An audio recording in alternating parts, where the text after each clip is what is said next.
20 years after apartheid, this country's racial and economic architecture remains unchanged. White South Africans still own much of the wealth of this country, our economy, while black South Africans, apart from a narrow black elite, largely remain in poverty.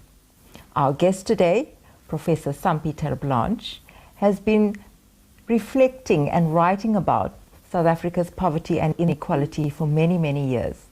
We're here today to talk to him about how it is that we've arrived at this point 20 years after democracy, where the status quo in this country hasn't changed. It's actually an opportune moment to be talking to him. A year ago, in fact, almost exactly to a day a year ago, his book, Lost in Transformation, was published. And it looks at a 25-year period in South Africa. It looks at the history of our transition to democracy. And Professor Terblanche has some incredibly special insights into what happened historically in South Africa that informs the current state that the country is in today. Welcome to Saxis, Professor Terblanche. Thank you. Professor Terblanche, before I ask you to talk about your book, I'd like you to talk a little bit about yourself first for the benefit of our viewers. Tell them about your interest in South Africa's political economy and looking at poverty and inequality in South Africa. How is it that this became your area of specialization? I am emeritus professor in economics at the University of Stellenbosch.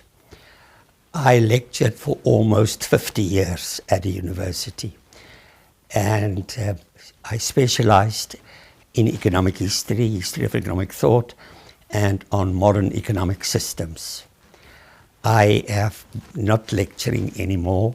In April this year, I turned 80 years, and I can look back on a very interesting and very challenging life up till now.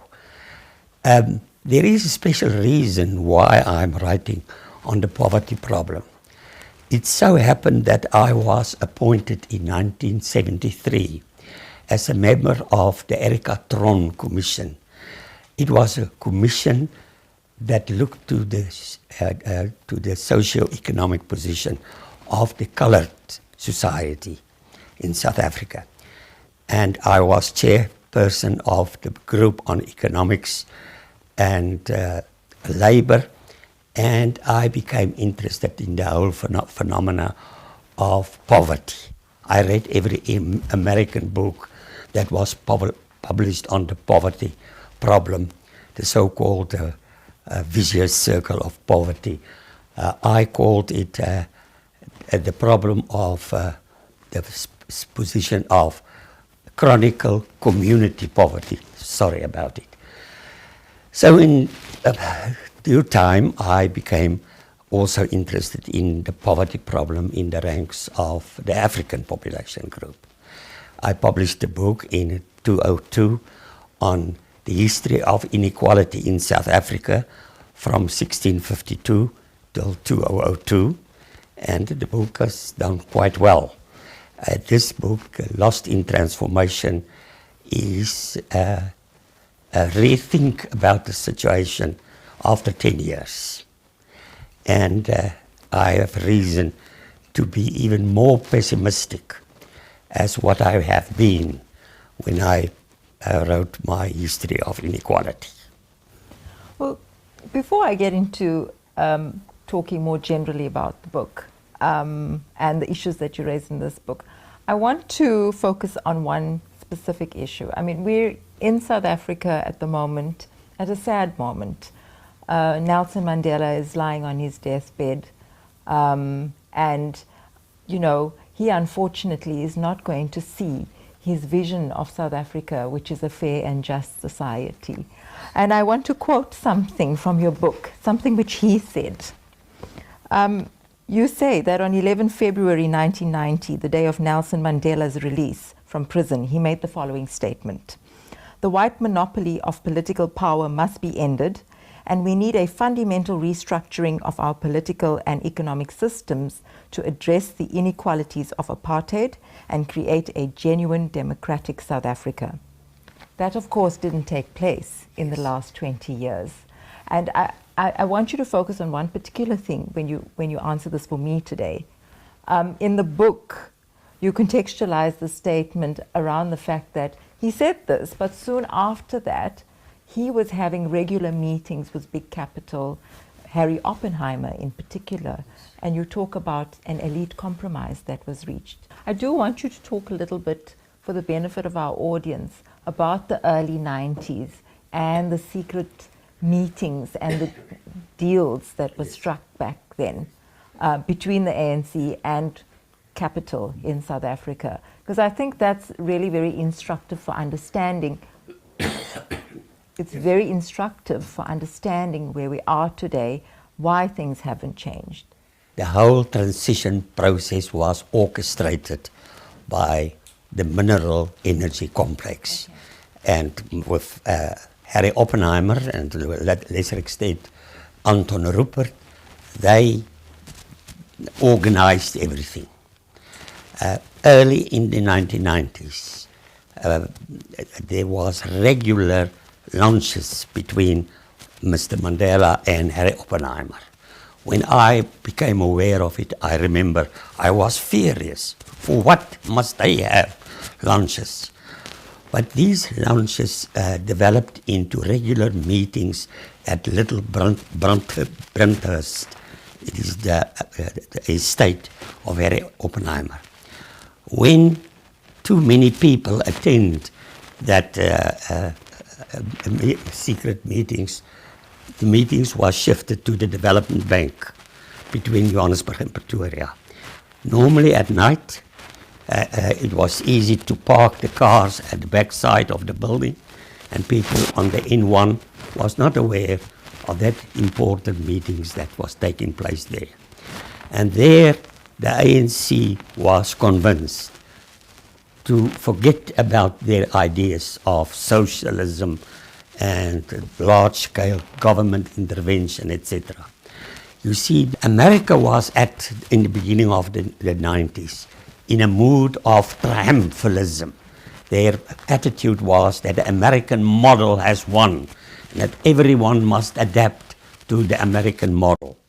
So under the pressure of the South African business sector, with pressure from the Americans that had quite a vested interest in South Africa, the ANC was had to give in. You see, on the question, why have they accepted the new liberal model of the Americans? That is definitely not the correct model for South Africa. Is the bargaining power of the business sector and the Americans. But the Americans was also in a position to make use of threatening the ANC.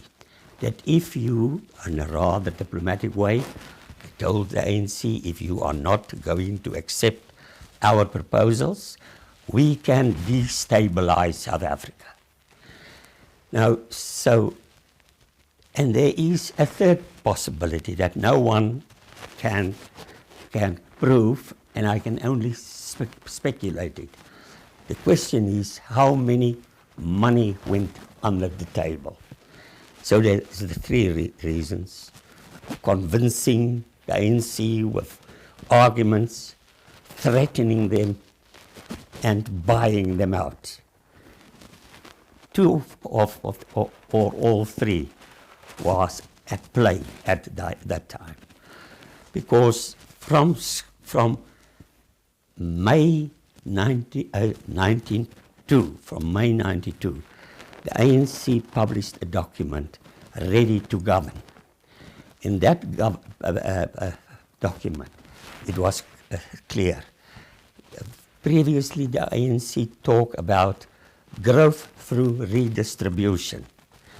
In that document of 92, they talk about redistribution through growth.